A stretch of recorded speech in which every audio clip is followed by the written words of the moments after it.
नमस्कार। संपूर्ण हिंदी स्पेशल एकमात्र YouTube channel Phefana Hindi classes पर आप सभी का स्वागत है। और इस चैनल पर आपको हिंदी के तीनों पक्षों व्याकरण, साहित्य व काव्य शास्त्र का गूढ़ अध्ययन करवाया जाएगा। तो बढ़ते हैं आज की क्लास की तरफ और देखते हैं कि सबसे पहले तो अपने सामने दो नए शब्द कौन से हैं।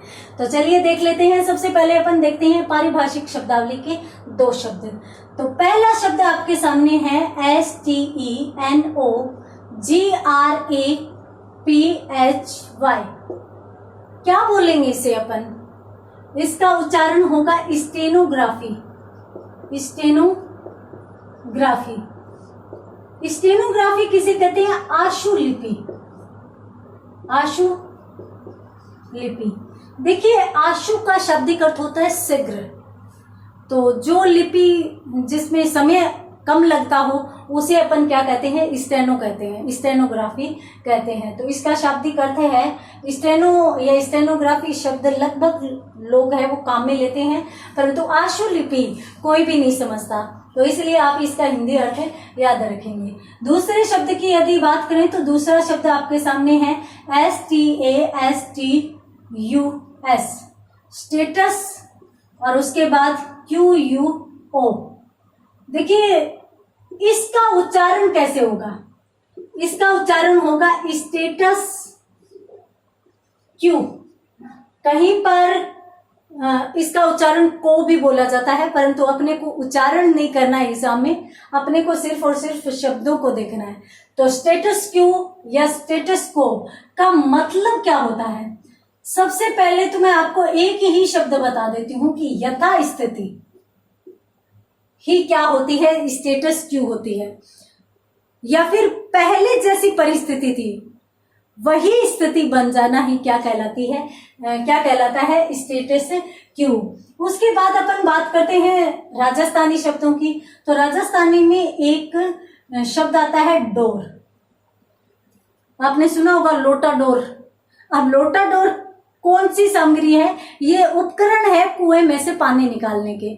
तो प्राचीन काल में कुओं से पानी निकाला जाता था। तो पानी निकालने के लिए एक तो वो चमड़े का चड़स होता था जो बाल्टी के टाइप में होता था, जिसमें पानी भरकर ऊपर आता था, और उस पानी को खींचने के लिए एक पतली रस्सी होती थी। वो रस्सी ही क्या कहलाती है? डोर कहलाती है। तो अपन क्या कह सकते हैं कि कुएं से पानी खींचने के लिए प्रयोग में लाई जाने वाली रस्सी क्या कहलाती है? डोर। अंतिम शब्द की यदि बात करें तो बर्रा। आप बैलगाड़ी लेकर कहीं जा रहे हो, हालांकि बैलगाड़ियां आजकल दिखती नहीं है, तो बैलगाड़ी में सामान बांधने के लिए यदि कोई रस्सी काम में ली जाती है तो उसे बर्रा कहा जाता है। देखिए हर जगह रस्सी का प्रयोग होगा तो उसका नाम अलग अलग हो जाएगा। तो जैसे गाय का दूध दूहते हैं तो उस समय जो रस्सी काम में लेते हैं, छोटी रस्सी होती है, उसे न्याणो बोलते हैं। तो उसी प्रकार से यहाँ अलग अलग जगहों पर अलग अलग चीजों के लिए, अलग अलग कार्यों के लिए प्रयोग करते हैं, तो वहां पर उसके नाम बदल जाते हैं। तो यहां पर अपन क्या कह सकते हैं? बैलों या बैलगाड़ी कर देते हैं। बैलगाड़ी में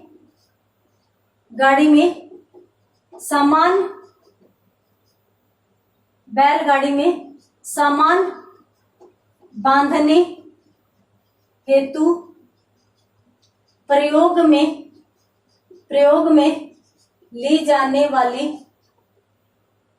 वाली रस्सी क्या कहलाएगी? बर्रा कहलाएगी। बर्रा क्यों कहा? क्योंकि ऊपर आधा रह भी इसमें है। तो ये थे आज की क्लास के 4 शब्द। जल्दी से स्क्रीनशॉट लीजिए। उसके बाद अपन बात करते हैं आगे अपने मेन टॉपिक की। यहाँ पर आपके सामने 4 शब्द थे। कौन से? स्टेनोग्राफी यानी आशुलिपि, स्टेटस क्यू, यानी यथास्थिति, या फिर अपन यूं कह सकते हैं कि पूर्व की तरह या पहले की तरह। डोर कुएं से पानी खींचने के लिए प्रयोग में की जाने वाली रस्सी है, जबकि बर्रा बैलगाड़ी में सामान बांधने के लिए प्रयोग में लाई जाने वाली रस्सी होती है। अब अपन बढ़ते हैं अपने मेन टॉपिक की तरफ। मेन टॉपिक अपना इस क्लास में चल रहा था वाक्य। वाक्य टॉपिक के अंतर्गत या वाक्य टॉपिक में अपन आगे कौन कौन सी चीजों का अध्ययन करेंगे। कहाँ थे अपन? वाक्य के भेद 3 आधारों पर किए जाते हैं। कौन कौन से? क्रिया के आधार पर, वाच्य 3 प्रकार, कर्तृवाच्य, कर्मवाच्य और भाववाच्य। 3 प्रकार के वाच्य हो जाते हैं। क्रिया के आधार पर वाक्यों को ही वाच्य कहते हैं। तीनों पढ़ चुके हैं इस क्लास में। उसके बाद वाक्य रचना या बनावट के आधार पर, वो भी 3 भेद। 3 भेद कौन से? सरल, मिश्र व संयुक्त वाक्य। अब अपन अंतिम भेद की ओर जाने वाले हैं। तो अंतिम भेद अपना किसके आधार पर था? अर्थ के आधार पर। अर्थ के आधार पर देखिए, अर्थ के आधार पर जो वाक्य है उनके बारे में वैसे अपन देख चुके हैं। जब वाक्य टॉपिक शुरू किया था तो अपनों ने देखा था कि ये 8 प्रकार के कुल वाक्य होते हैं। अब सांस मत उठाइए, कोई बड़ी चीज नहीं है। जैसा वाक्य बोलेगा वैसा ही उसका भेद हो जाएगा। कोई अलग सी बात नहीं है, कोई नई बात नहीं है। देखिए, अर्थ के आधार पर का मतलब है कि कोई भी वाक्य जो बोला गया है उसका अर्थ क्या हो सकता है और इसके साथ साथ उसका अर्थ कितने प्रकार से लिया जा सकता है। इस आधार पर अपन वाक्य के भेदों को ही अर्थ के आधार पर वाक्य के भेदों में पढ़ते हैं। 8 भेद होते हैं। उनमें यदि अपन पहले भेद की बात करें तो पहला भेद होता है विधानार्थक वाक्य। विधानार्थक वाक्य, देखिए, विधानार्थक वाक्य वही होंगे जैसे अभिधात्मक होते हैं, विधेयात्मक होते हैं। अभिधात्मक कौन से होते हैं? अभिधा अपन सामान्य को कहते हैं। सामान्य सीधी की सीधी बात कह देना ही अभिधा होती है। तो उसी प्रकार से विधानार्थक, ये शब्द भी 2 शब्दों से मिलकर बना है। विधान और इसके साथ साथ अर्थक। विधान का मतलब होता है नियम और अर्थक का मतलब अर्थ देने वाला। अर्थात सामान्य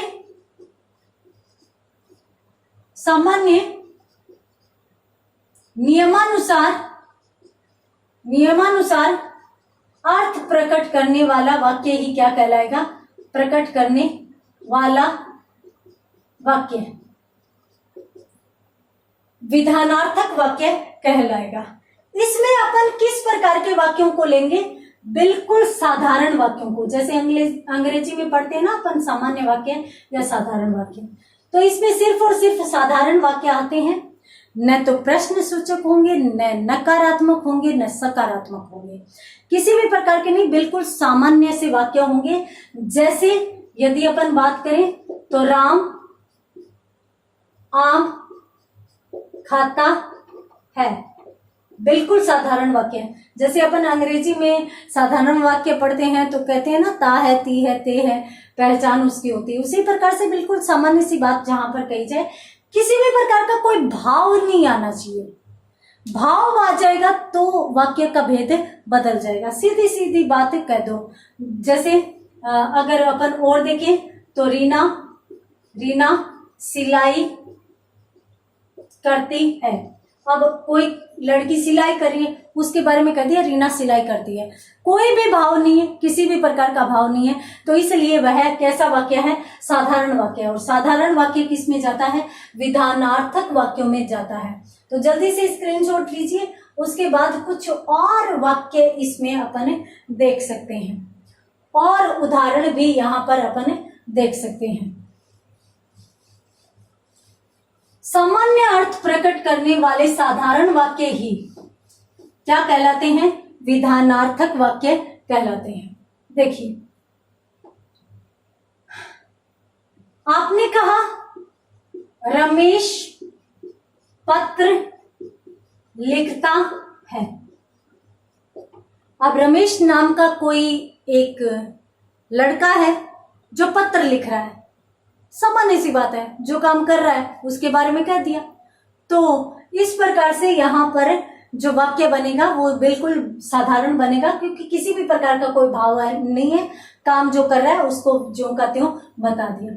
उसी प्रकार से एक वाक्य आ जाए कि राहुल चित्र बनाता है। अब राहुल नाम का कोई बच्चा है जो चित्र बना रहा है, सीधी की सीधी बात यहाँ पर कह दी गई, तो यहाँ पर साधारण वाक्य यानी विधानार्थक वाक्य कहलाएगा। उसी प्रकार से एक और वाक्य यदि अपन देखें तो अपन देख सकते हैं कि काव्या नाचती है। अब काव्या नाम की कोई बच्ची है जो डांस कर रही है, तो उसके लिए सीधा का सीधा वाक्य प्रकट कर दिया। उसी प्रकार से अपन यूं कह सकते हैं कि राधा झाड़ू लगाती है। तो जो राधा है वो झाड़ू लगाती है, तो यहाँ पर कौन सा हो गया, यहाँ पर भी विधानार्थक वाक्य, क्योंकि सामान्य वाक्य जहां पर आ जाता है वहां पर विधानार्थक वाक्य ही माने जाते हैं। तो जल्दी से स्क्रीनशॉट लीजिए। उसके बाद अपन बढ़ते हैं आगे, कौन से, दूसरे भेद की तरफ। जो दूसरा भेद है वो कौन सा माना जाएगा, चलिए देख लेते हैं। यहां पर दूसरा आपका भेद आ जाता है निषेधार्थक वाक्य। निषेधार्थक वाक्य। अब निषेधार्थक वाक्य किसे कहेंगे, जाहिर सी बात है कि ये शब्द भी दो शब्दों से मिलकर बना है। कौन कौन से, निषेध और अर्थक से। अब निषेध का मतलब कहते हैं, किसे कहते हैं, नहीं को कहते हैं। जैसे यहां पर आपको यूं कह दिया कि मस्जिद में प्रवेश निषेध है, तो निषेध का मतलब आपको नहीं जाना, यानी नकारात्मक वाक्य। तो नहीं का अर्थ प्रकट करने वाले जो वाक्य होते हैं वो क्या कहलाते हैं, निषेध का मतलब होता है नहीं या वर्जित। अपन यहाँ पर वर्जित भी कह सकते हैं। तो अर्थक का वही अर्थ प्रकट करने वाला वाक्य। तो ये अर्थ प्रकट करने वाला वाक्य, किसका अर्थ प्रकट करने वाला वाक्य, नहीं का अर्थ प्रकट करने वाला वाक्य क्या कहलाएगा, निषेधार्थक वाक्य कहलाएगा। जैसे वहां मत बैठो, मैं आपको नहीं कह रही हूं, ये उदाहरण है इसका। अब यहां पर ये जरूरी नहीं है, वहां मत बैठो वाला वाक्य मैंने इसीलिए बताया है, वहां मत बैठो। अब जरूरी नहीं है कि आप निषेध या नकारात्मकता सिर्फ और सिर्फ नहीं शब्द से ही प्रकट करें, अन्य माध्यम भी हो सकते हैं। जैसे यहां पर अपनों ने नहीं शब्द नहीं लिखा परंतु मत लिख दिया। अब मत का मतलब भी किस में जाता है, नकारात्मक में जाता है। तो इस प्रकार के वाक्य भी यहां पर आ सकते हैं, वहां मत बैठो। अभी जो अपनों ने वाक्य लिखे थे उनको भी अपन नकारात्मक बना सकते हैं। जैसे राधा झाड़ू नहीं लगाती है, राधा झाड़ू नहीं लगाती, तो नहीं यानी नकारात्मक वाक्य। तो नकारात्मक वाक्य किस में जाएंगे, निषेधार्थक में जाएंगे। उसी प्रकार से और वाक्य देखिए, वाक्य आ जाए कि आजकल सरकारें जिम्मेदारी नहीं निभाती। जिम्मेदारी निभाती है या नहीं निभाती, नहीं निभाती, नहीं निभाती तो सीधा का सीधा किस में जा रहा है, नकारात्मक में, और नकारात्मक में किस का जाता है, निषेध का जाता है। उसी प्रकार से यहां कह दिया कि मंदिर में जैसे कोरोना काल आ गया, तो कोरोना काल में भी निषेधाज्ञा जारी की गई थी, निषेध की आज्ञा जारी की गई थी, और निषेध कौन से का, बाहर निकलने तक का निषेध था, तो उसे भी अपनों ने निषेधाज्ञा कहा। मंदिर में नहीं जाओगे, अब आपने किसी को कह दिया कि मंदिर में नहीं जाओगे, यानी आपने उसको मना कर दिया, तो वहां पर कौन सा वाक्य माना जाएगा, सभी के सभी नकारात्मक अर्थ देने वाले, नहीं का अर्थ देने वाले वाक्य हैं, तो इसलिए यहाँ पर सभी के सभी वाक्य किस में जाएंगे, निषेधार्थक में जाएंगे। तो जल्दी से इनका भी स्क्रीनशॉट लीजिए, उसके बाद अपन बात करते हैं आगे। आगे अपन अन्य वाक्य भी देख सकते हैं इसके अंतर्गत, 2-4 वाक्य इसमें और देख लेते हैं अपन।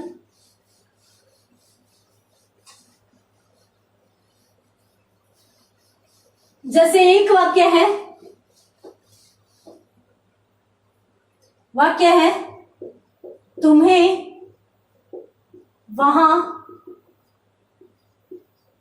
तुम्हें वहां नहीं जाना चाहिए था, तुम्हें वहां नहीं जाना चाहिए था, सीधी की सीधी निषेध है। तो निषेध की आज्ञा हो रही है या निषेध का अर्थ दे रहे हैं, तो इसलिए वहां पर कौन सा वाक्य माना जाएगा, निषेधार्थक वाक्य माना जाएगा। जिस प्रकार से आप अभी क्लास देख रहे हैं, कल आपको कहीं जाना है, तो कल आपको जाना है तो आपको यूं हुआ कि कल मैं क्लास नहीं देख पाऊंगा, तो यहां पर आपने यूं कहा कि कल मैं नहीं पढ़ूंगा।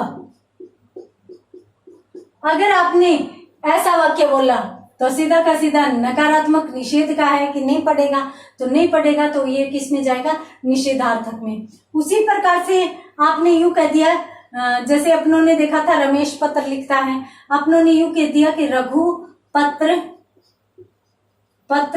नहीं लिखता है, तो यहाँ पर नहीं का अर्थ प्रकट हो रहा है, यानी वो पत्र लिखने का काम ही नहीं कर रहा है, तो वहां पर निषेधार्थक वाक्य हो जाएगा। एक चीज आपको यहां पर बता देती हूं, निषेधार्थक जो वाक्य होते हैं या फिर किसी भी प्रकार के, ये जो अर्थ के आधार पर वाक्य है ना, जैसे अपनों ने क्रिया में पढ़े थे, क्रिया में अपनों ने काल के आधार पर क्रिया के प्रकार पढ़े थे, तो उस समय अपनों ने वाक्य देखा था, और वो उन वाक्यों में अपनों ने पहचान देखी थी कि भाई ता है, ती है, ते आ जाएगा तो इस काल में जाएगा, रहा है, रही है, रहे हैं तो इसमें आ जाएगा।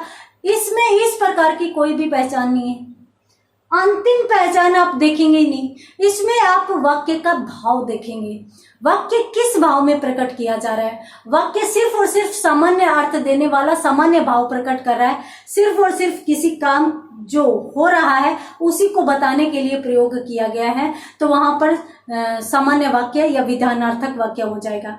जहां पर नकारात्मक भाव की स्थिति आ रही है, हमें भाव देखना है, अंत में कोई भी पहचान नहीं देखनी। वहां पर नहीं कर रहा था आ सकता है, नहीं जा रहा था आ सकता है, नहीं जाता था आ सकता है, नहीं जाता है आ सकता है, कुछ भी आ सकता है, नहीं जाना चाहिए था आ सकता है, नहीं करना चाहिए था आ सकता है, तो कुछ भी आ सकता है, बस नकारात्मक अर्थ देने वाला या नकारात्मक भाव प्रकट करने वाला वाक्य होना चाहिए। और ये यहाँ पर अपनों ने स्पष्ट भी कर दिया, नकारात्मक या नहीं का अर्थ देने वाला वाक्य होगा, वही निषेधार्थक वाक्य कहलाएगा। तो इसका भी स्क्रीनशॉट लीजिए, उसके बाद बढ़ते हैं अपन अगले भेद की तरफ, तीसरे भेद की तरफ। हाँ, तीसरा भेद कौन सा है?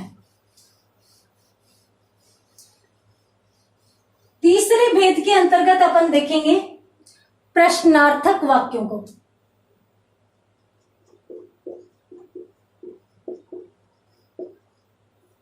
प्रश्नार्थक वाक्य, ये भी दो शब्दों से मिलकर बना है, किसके?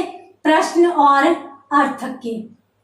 तो प्रश्न अपन जानते ही हैं, और प्रश्न का अर्थ प्रकट करने वाले, या फिर अपन यूं कह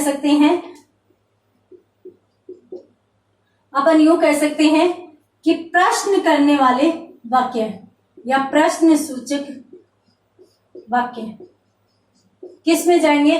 प्रश्नार्थक में जाएंगे। अब यहां पर भी आपको भाव देखना है। आपको ये भी मतलब नहीं है कि वाक्य सकारात्मक आ रहा है या नकारात्मक, बस प्रश्न होना चाहिए। वाक्य की स्थिति है वो प्रश्नों वाली होनी चाहिए।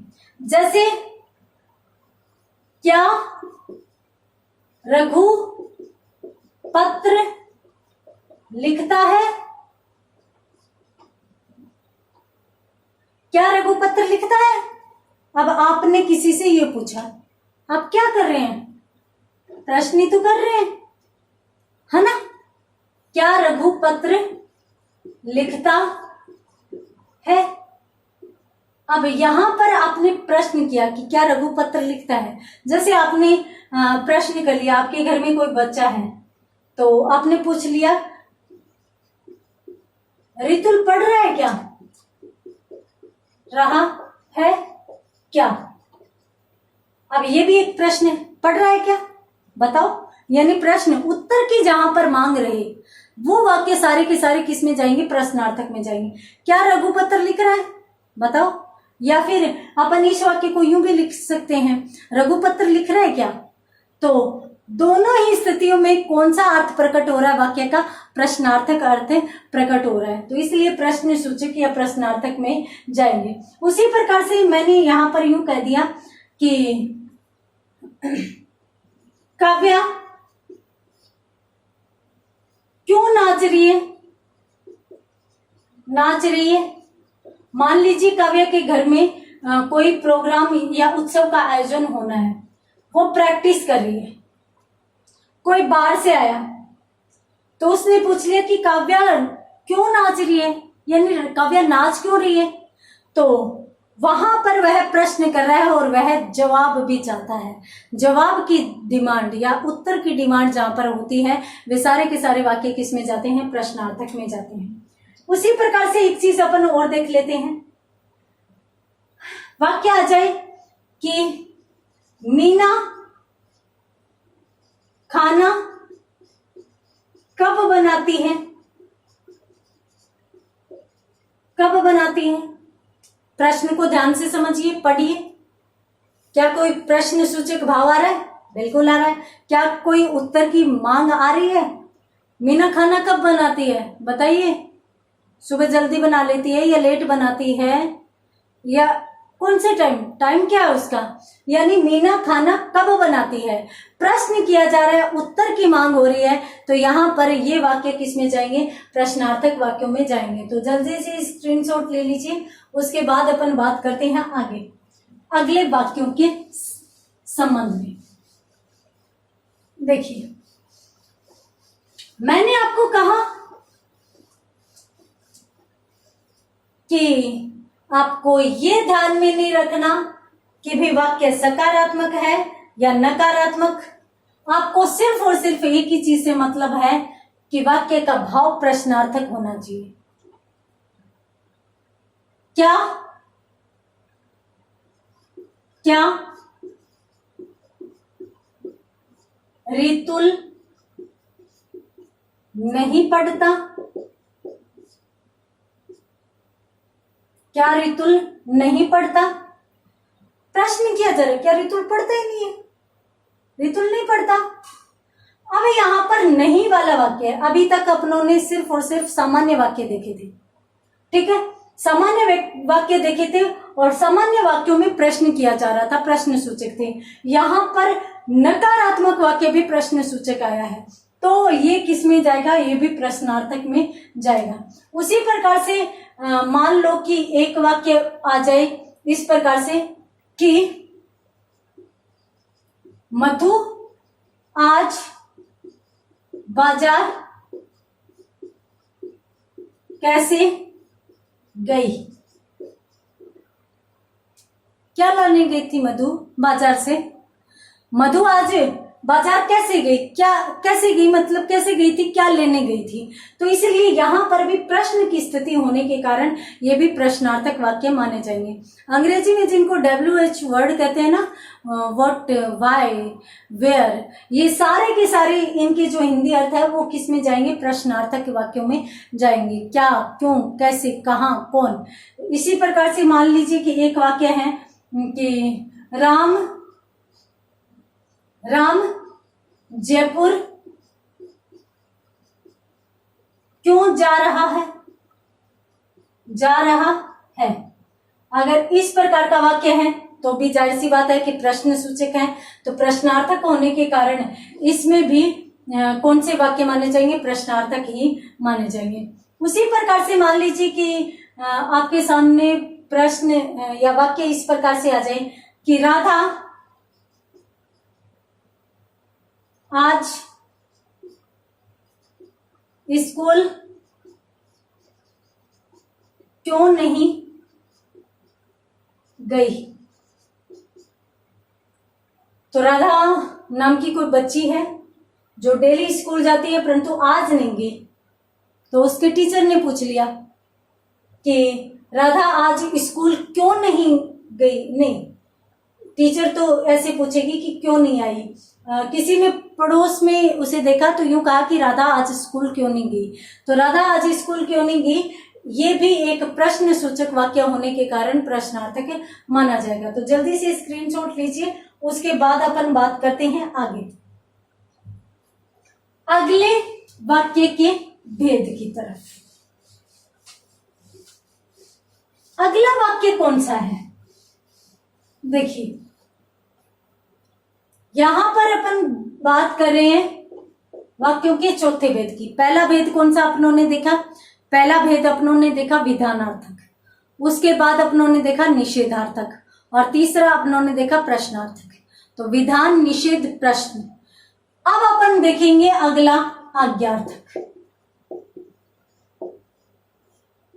आज्ञार्थक वाक्य, इसमें भी जैसा कि नाम से स्पष्ट है, आज्ञा जोड़ अर्थक से मिलकर ये शब्द बना है, यानी आज्ञा या आदेश का अर्थ प्रकट करने वाले वाक्य कहलाएंगे, आज्ञार्थक वाक्य कहलाएंगे। जैसे मान लीजिए आपके सामने आ जाए कि